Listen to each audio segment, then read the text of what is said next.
We're the Aurora Borealis Project. We're from Maryland, and we're with DMV Access. I'm Ian. I play bass. I'm Amilcar. I play guitar. I'm Eric. I do vocals. I'm Noyan. I play guitar. The style of our music, what makes us different from other artists, we're metal or around that overall genre, but we have three guys writing different music, but we all play it as one. So that's, I guess, a good answer for that. The Aurora Borealis Project. When I was younger, I used to live in Iceland, and you got to see the Aurora Borealis a good bit. So it was just a natural name for it started as a solo project, and then these guys came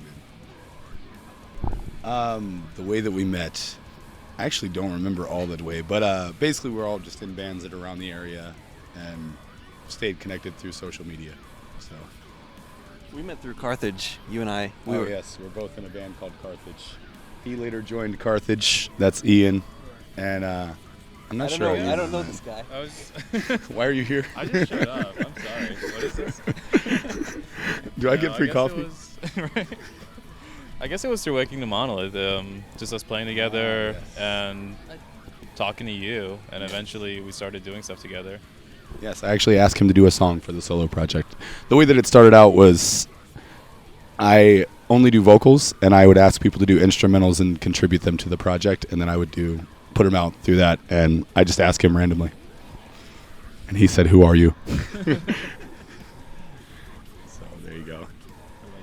Yeah. I think we met because I was in another band, and we just played a couple of shows together, and I always knew who you were.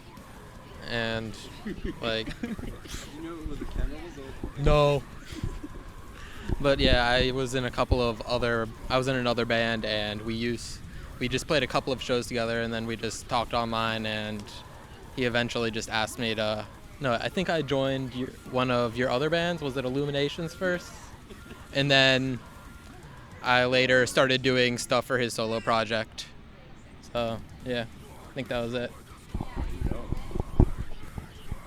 Musical influence is a really interesting thing because the way that the Aurora Borealis project works is we do a lot of different styles of metal and even just, I guess, harder music overall. So I guess for influences, it would be good to just ask each person. We'll go with Ian. My main influences, I'm not really sure. There's a lot of different stuff. The stuff that I've been doing for this project in particular, I'd say bands like Misery Signals, Counterparts, and some more progressive metal like The Contortionist, stuff along those lines. For me, probably a lot of older metalcore, Killswitch, In Flames, which isn't really metalcore, but then it became metalcore, and now it's something else. I guess also just like death metal and deathcore. I don't know. That's kind of it. Now, Sunglasses Man. It's your turn. You didn't answer. No, I'm a vocalist. But you do vocals. Come on. You got it. All right. I mean, you are what you eat. So I actually, I'm into like more death metal and progressive metal, but I mean I got into metal with bands like In Flames, but then moved on to stuff like Nile and Psychroptic, and those it's weird because they're totally unrelated bands, but for me they make sense as a whole, and I put that into my music and it works somehow. But you have to do breakdowns for me. Yeah, Eric really likes breakdowns, so I just write a song and then put up like 5 breakdowns in the song. I remember I helped you write breakdowns because you couldn't come up with some. Yeah. There you go. So, I think that sums it up. You need to talk about your influences. I don't influences lyrically. I guess the Aurora Borealis project started with just poetry, so I guess there's not a really good explanation for that. I guess there's no influences I could say, but the idea was to not take fantasy Harry Potter lyrics, but to take very personal poetry and turn it into music. So, and that's what these guys help me do. What are some upcoming things that we have going? This guy right here and I particularly are working on a concept album.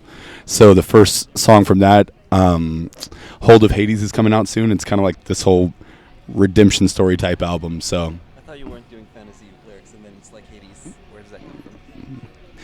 I don't like you. It's a very thematic type thing, but yes. So like the idea is just coming up. You can speak a little bit about it as well. Yeah, I mean, it's all about, I guess, descending, sinking down, into the lowest of lows, and then coming back up from it. It's pretty cool. It's pretty heavy. It's got a lot of death metal, deathcore influence. It'll probably also have some good melodic parts, some technical bits, and a lot of breakdowns, because everyone likes breakdowns. And they're actually all three writing albums, like I said earlier. So, and Ian and I are doing like a more, I guess, like melodic hardcore type album. That's also that one's less of a concept album, more just overall, I guess, experiences with life. And he can speak a little bit about that if he would like to.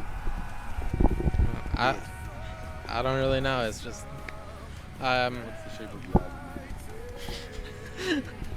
I just am really into the like more melodic hardcore stuff. So I love the stuff that's like more driven by like the emotion kind of behind it, like lyrically driven. It's not super technical music.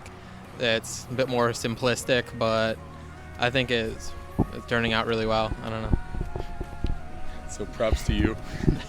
And Noyan and I have a more death metal influenced album coming out called Last Romance, and he can speak a little bit about that as well. So, I mean, I think more in terms of music and not in terms of lyrics. He's the lyrics guy. And I feel like I came up with this idea of like writing like 4 different types of songs, 2 songs each from the type, and like one more like metalcore, like August Burns Red style, and more like death metal progressive song, and a bunch of like slower, gloomier songs that are like kind of black metal, I guess. And it's basically like 4 seasons, 4 elements, however you want to take it. And Eric is going to take that concept lyrically and do something cool with it, probably. Yep. And that one's probably, I guess, the latest. Like, it'd probably be his first, and then his album next, and then Noyan's at the end. Yes. So I guess that answers that question, hopefully. The social media, what is our social media contact? Pretty much just Facebook.com/ the Aurora Borealis Project. And pretty much, I guess, through there, I try not to be, or I guess I have stuff over the internet, but it's mostly just through my personal account. We just try and do through the Facebook. Yeah, that pretty much answers that question, so.